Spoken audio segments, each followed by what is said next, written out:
প্রবাসীরা হলো খেজুর গাছের মতো, আদর পায় না, যত্ন পায় না, কেউ পানি দেয় না, সার দেয় না, গোড়ায় কেউ মাটি দেয় না।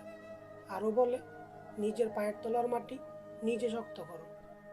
অবহেলা অযত্নে যখন বেড়ে ওঠার পর তার কাছে প্রত্যাশা অনেক, আশা আকাঙ্ক্ষার কোনো কমতি থাকে না। তার ফল খুব মিষ্টি, তার রসের জন্য হাহাকার।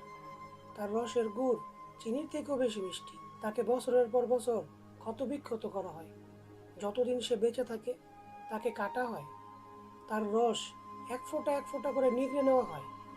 রস নেওয়া শেষ হলে তার আর কোনো কদর থাকে না। পথের ধারে একাকী অযত্নে অবহেলায় পড়ে থাকে সে। তারপরেও খেজুর গাছের কোনো অভিযোগ থাকে না, কিছু প্রত্যাশা থাকে না, কারো কাছে সে ভালোবাসা চায় না, শুধু ফল দিয়ে যায়, রস দিয়ে যায়, আর মাথা উঁচু করে বেঁচে থাকে নিঃস্বার্থভাবে। ভিডিওটি ভালো লাগলে লাইক কমেন্ট শেয়ার করবেন। ধন্যবাদ সবাইকে। আসসালামু আলাইকুম।